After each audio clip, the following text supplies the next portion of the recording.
right now. We're joined by Ethan Skolnick, CBS Sports senior NBA writer, down in Miami as well, knows LeBron a little bit, knows the dynamic and all that stuff. So he is with us here on Tiki and Tierney. Ethan, how are you today? Good to be with you guys. Yeah, you too. What were you surprised that this got off the rails as much as it did? A little bit. I was kind of focused on the wrong thing at first. I thought when I read the interview, the thing that stuck out to me was Phil Jackson sort of talking about the Heat's business, and which is a little bit unusual, for an executive of a team to talk about what went on with another team. That's kind of what jumped out to me at first. Mm-hmm. And so, I will acknowledge that I didn't necessarily see the response to Phil Jackson's choice of words becoming the big issue, but in retrospect, I should have. And look, LeBron, is very, very appreciative of what the people around him have done, have helped him do. He gave them a platform. His friends, and I know Rich Paul was someone he met later on, but Maverick Carter, somebody he played basketball with in high school, and has been instrumental in creating new opportunities for LeBron. So. This is, I should say at this point now, it doesn't stun me. Nothing stuns me. It stuns me that it becomes a big controversy. Yeah, but doesn't the reaction feel too big for what it actually was, what Phil Jackson was actually saying? I mean, it feels extreme what Maverick and LeBron came out and said in the media, even almost equating it to some of the rhetoric that was thrown around the presidential election because Donald Trump is president-elect. It makes no sense. Well, I do think Phil misspoke, honestly. Again, I didn't conduct the interview, so it's hard for me to get the exact context, the way that he said it. But again, what LeBron and, his team, as he calls them, he uses much different words than posse. He'll call them his team, La Familia, etc. He has a high sensitivity towards it.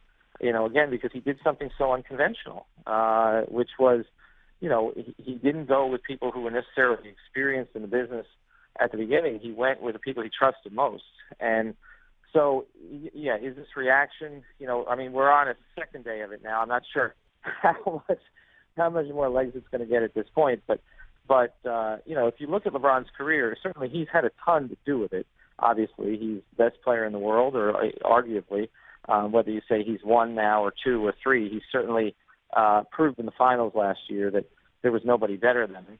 And he's made himself into a $1 billion enterprise essentially. And so I understand what you're saying, that maybe we focus too much on words these days, that maybe Phil didn't mean anything by it. But again, I think this is just an area where LeBron is sensitive. And we've also heard him speak out on social issues much more of late, and I think that plays into it too. He has more of a sort of a social conscience that he's expressing publicly now, and so now it comes back on him a little bit with this comment, and he's going to be willing to speak his mind. Yeah, but I still think he's got to do so responsibly. The social conscience is a great thing, and it's a necessary thing. I want to make sure I'm very clear about that, but I used the term arsonist before. I just feel like there's an unnecessary explosion of race conversation when there doesn't need to be. And if LeBron's going to insert himself into this aspect of the world, then I'm happy that he's doing it. Again, there's got to be, I think, this is just my opinion, a little more responsible and a little more reading the room and a recognition that people really react to his words, good and bad.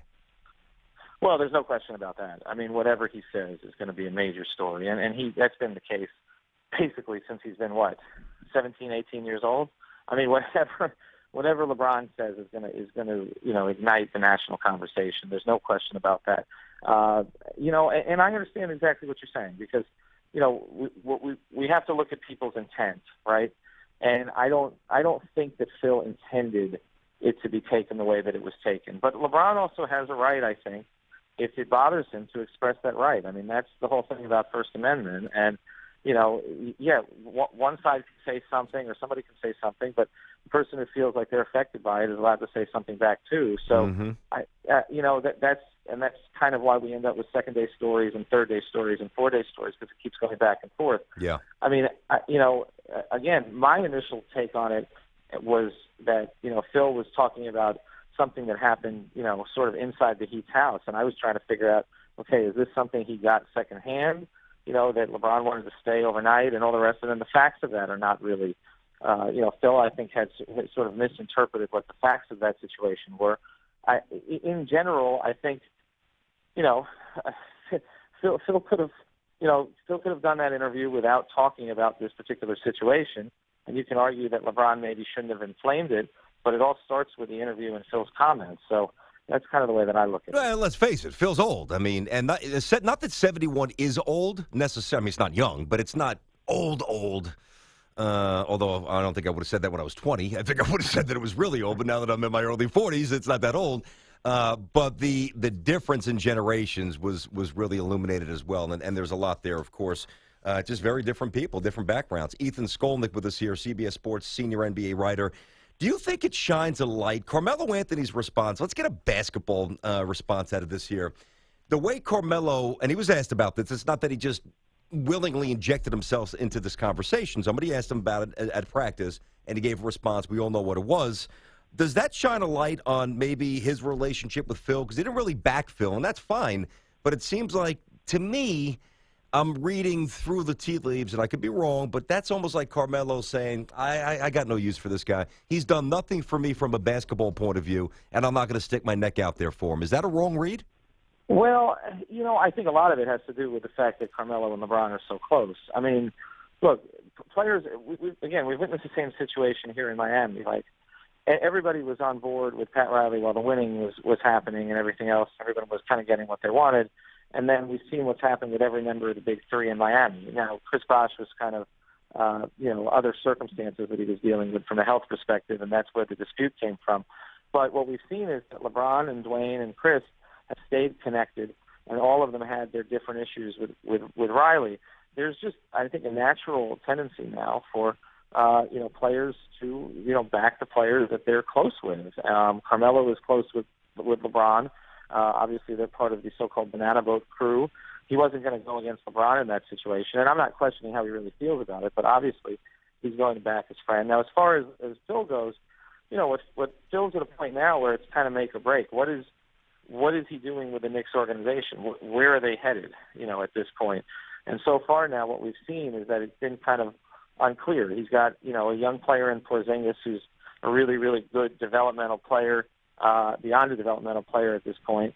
But how does Carmelo fit it in? And, still trying to make the triangle work. I mean, there's all these other basketball issues that play into it. So I'm not surprised at all. I mean, I'm not surprised at all that Carmelo would back LeBron on this. Mm-hmm. But, yeah, you can obviously sense that there would be some tension, some tension behind the scenes about the way that everything has gone in New York so far.